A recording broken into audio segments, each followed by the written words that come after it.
Next is a class from the Sri Chaitanya Charitamrita, Madhya Leela Volume 8, Chapter 20, Text 118, given by His Divine Grace A.C. Bhaktivedanta Swami Prabhupada, recorded in November of 1966 in New York.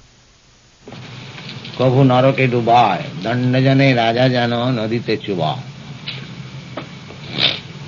So Lord Chaitanya is explaining the positions of the conditioned soul. They are completely under the grip of this material nature, and just like one is seated on the car and the driver drives him. If the driver is not under control, he drives him anywhere, to any hell. Similarly, we are sitting on this car of this body, supplied by the material nature, and she is driving anywhere. Sometimes up, sometimes down, and this way we are suffering life after life, birth after birth. This is our condition. We are not independent, completely under the stringent laws of material nature. Danda jani raja jano nadite chuba. The example is very nice, that a culprit is drowned in the water, again taken for some time to take breathing. He was suffocating. The nature, and he is not meant to be killed, but he is to be given suffering that way. So material nature is giving us sufferings, miseries like that. Bhayam dvityabhiniveshatasya ishadapi tasya viparjaya smritihi तन्माया अतो बुध आभजेत्यं भक्तैकैषं गुरुदेवतात्मा. Therefore, Bhagavad, Srimad Bhagavad is giving direction. Then bhayam dityabhiniveshatasya.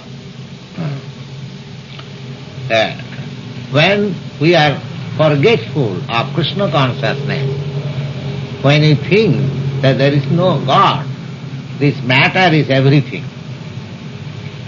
This material manifestation which we see, that is everything, all in all.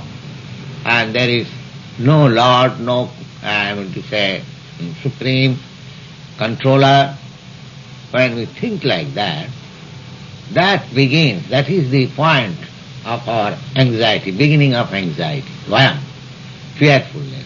We are all fearful because as we have got these bodily necessities, we want to eat something, we want to sleep. Similarly, we have fear and we have demand for mating. These four principles are animal life. They are always fearful. And why you are fearful? Because we have taken it that there is no God. There is no God. Therefore you are fearful. Just like a forlorn child, when he thinks that my father and my mother lost, he might have experienced a child lost, he cries. He thinks himself, I am helpless. Where is my mother? Where is my... Similarly, when we are helpless, we are fearful. And those who are Krishna conscious, they are not helpless. They know above me there is Krishna. And Saranagati, surrender, means to have firm conviction that Krishna will protect me. I am engaged in Krishna's service. So Krishna will give me protection. If I work in some ordinary man's service, he gives me protection. Don't you think if you work for Krishna, he will not give you protection? Because we have no faith. Therefore we are seeking protection from elsewhere. Krishna is able, he says, Aham tang sarva papi bhama khaishami, I shall give you protection from all sinful reactions. But we have no faith. We are thinking, it is written in the Bhagavad Gita, that's all right. but I must have my protection in a different way. So, Ditya Vinivesha. Because he thinks that anything superior than Krishna, therefore he is fearful. Why a conditioned soul is fearful, that is explained in the Bhagavata. Bhayam Dityabhi Niveshatasya. So, this Maya, the illusion, when you take shelter of this illusion, then we are afraid. And when you understand that illusion, this energy, is under the control of Krishna, because illusion, this material energy, is also Krishna's energy, inferior energy. So, even if I am within this material energy, when I am forgetful of Krishna, this material energy is fearful for me. And when I am in Krishna consciousness fully, there is no question of fearfulness from material nature. Therefore, tanmaya abhajatam, therefore it is our duty to regain our lost consciousness, Krishna consciousness. That is the duty of this human form of life. Abhajatyam bhaktoika isham, simply by devotion. If you want to worship the Supreme Lord, then you have to worship Him simply by service. There is no other process.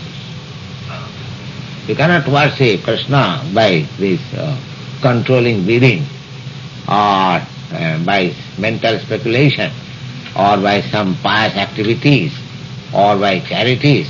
You have simply to worship Him simply by your devotional love. That is the only way. Bhaktoika, only one, bhakti. There is no other means, there is no second means to understand God without this devotion. Rest assured. The foolish creatures, they take this, that, they do not understand, they come to that impersonal, void, all this nonsensical conclusion, and because they do not take shelter of this devotion, therefore they cannot have any conclusion. It is not possible. Therefore, more or less they become atheists, or after this voidness, or impersonalism, so many things there are. They create. But because Krishna, our Supreme Lord, cannot be understood by any other process. It is simply waste of time. If you want to know Krishna, if you want to know God, then you have to take this process. There is a bhaktaikasham. Abhajatam bhaktaikasham Gurudevata Atma. He is the Supreme Lord, He is the super soul, and He is the Supreme Spiritual Master. In this, He is the Supreme Spiritual Master within you. As soon as we take to devotional service, He will give you dictation, He will do this. What dictation? To go to hell? No. Buddhi yogam dadami tam. In the Bhagavad Gita, I give him intelligence. What? What for?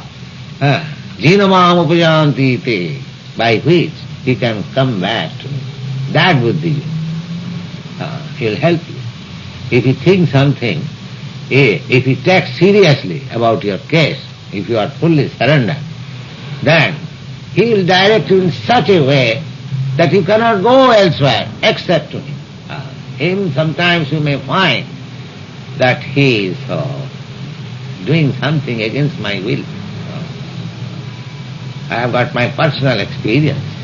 I never accepted that I shall become a sannyasi. And I tried my best to keep myself in this material world.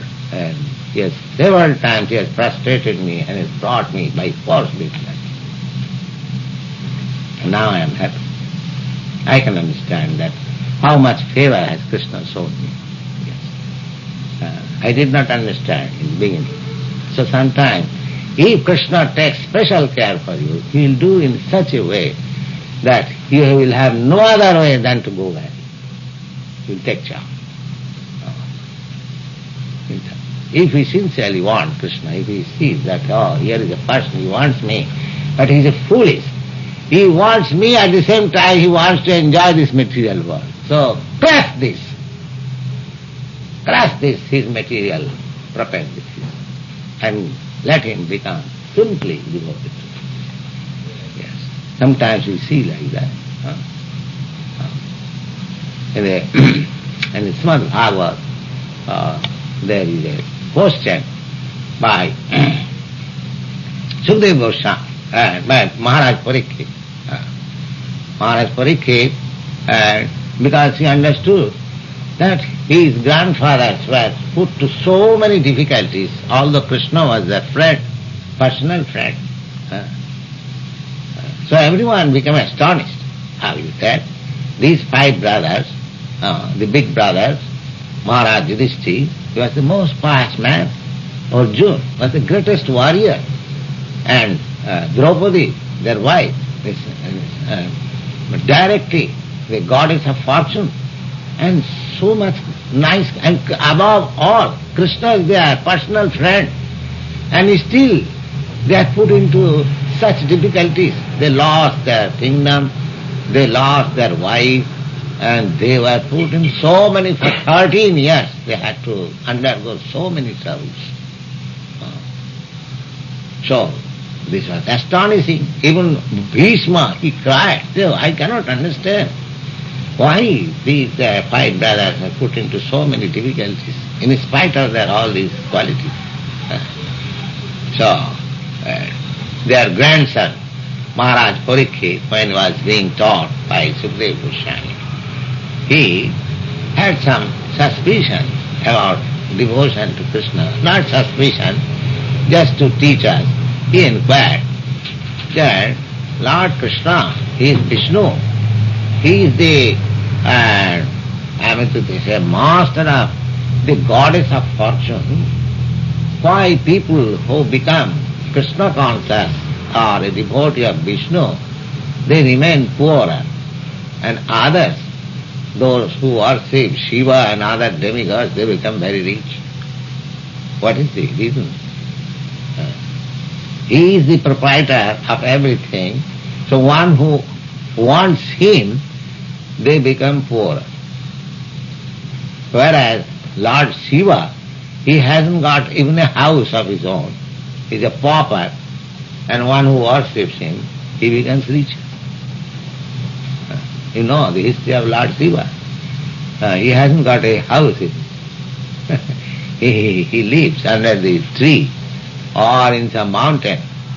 But one who worships Shiva, they get material opulence very nicely. Therefore, a person has become very easily, and they can smoke ganja. So all this captivates person to become a devotee of Shiva. Or Ginsberg is a devotee of Shiva, perhaps you know. Anyone who wants this material prosperity naturally they become the devotee of Shiva. So this is contradictory. Shiva has no house even, not even a dwelling place, residence. He is a pauper. And worshipping him one becomes richer. And Krishna has Sahasra Sata Sambrama Sribumanam.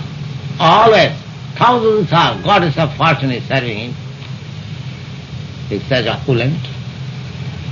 And so Krishna Bhakta, devotee of Krishna, they appear to be poorer. Why? This question.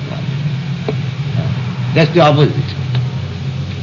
So the answer was given by Sukadeva Goswami that this very question was also put to Krishna by your grandfather. So instead of answering myself, I will put that very question and answer between your grandfather and Krishna. So what is that? The similar question was put by your grandfather Maharaj Yudhishthira to Krishna, and Krishna answered like this. What is that? Jasam anagrinnani hariseta dhanam sanai. If I do somebody some special favor, then my first duty is I become him crushed in all material positions.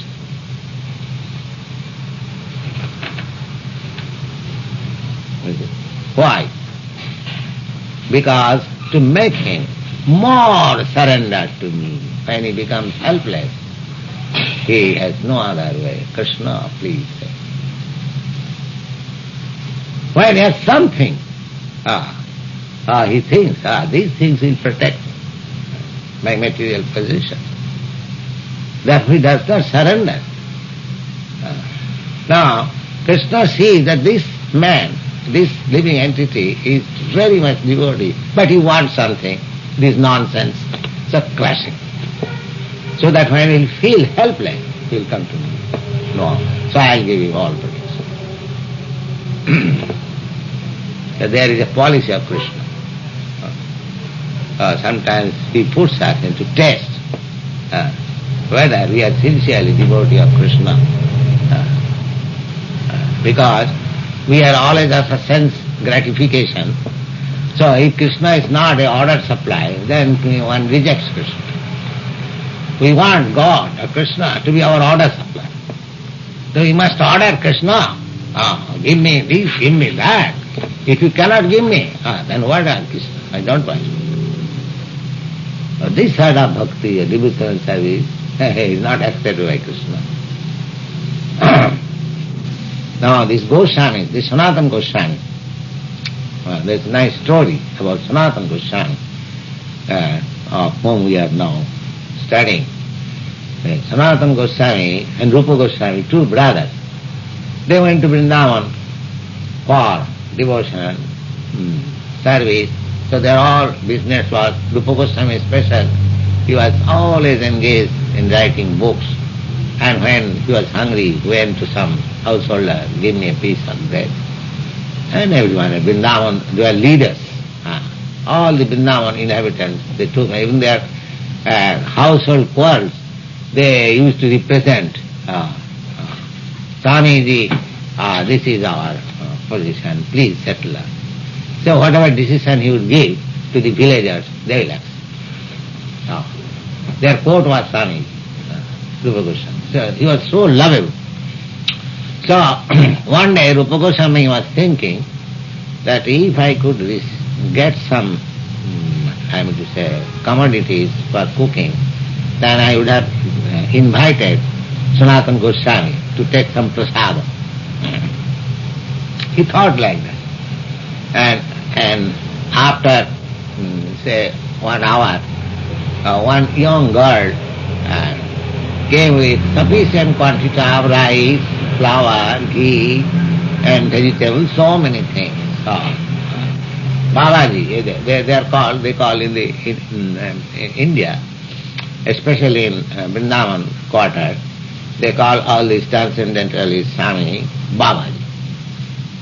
Babaji, please accept this commodities. There is some ceremony at our house, so my mother has sent you all these things. Oh, very good. You are thinking that if I could get some commodities, I could prepare something and invite Sanatana Goswami. So the things were there. So Rupa Goswami inquired, why do you live? Oh, you are a very nice girl. Why do you live? Oh, I live in this village, you do not know. No, I have never seen you. All right, thank you very much. Then she went there and invited Sanatana Goswami and my dear brother, please come and take your prasadam here. I have got some food. All right. So Sanatana Goswami came during prasadam time and Rupa Goswami has prepared so many nice dishes. They are also expert in cooking. Expert. You know, all devotees are expert. That is the qualification. So, then Sanatana Goswami is inquiring, where did you get all these things, so nice things are prepared in this jungle? How did you get? So he narrated the story. Yes, in the morning I thought that if somebody sends me something. So my Krishna's there, a nice girl, a very beautiful girl. And she brought all these things. Brahman. He began to state about the girl's beauty. Then Sanatana Goswami said, "Oh, I have never seen such beautiful girl. How?" "Yes, I have also never seen." "Oh, then she must be Radharani. She must be Radharani. You have taken service from Radharani? Oh, you have murdered me. We don't want to take any service from Krishna, and he has taken the opportunity to send us. We want to simply give our service, not any exchange. Oh, you have done a great mistake. Radharani has taken this opportunity." So he began to cry. So we have taken service from Krishna. We are giving her trouble. This is pure devotion. He was very sorry that Krishna was trouble to send me on this road. So this is the process. Krishna is also finding always opportunity how to serve my pure devotee. And pure devotee is so clever that he won't accept any service from Krishna. Just like the Arjuna. He never said, "Krishna, you are God. Why you are putting me to war indirectly? You can give me everything." Krishna said, "No." He never said that, Arjuna. Krishna said, "Niyatam kuru karma, tam karma jaya karma." No, you are Kshatriya, you have to fight. Never said. So we should not take God as order supplier. That is not devotion. That is mercantile business. Krishna is not going to be a lover by mercantile mentality. You must give him service. Avalitam. This is the process of devotion. Thank you.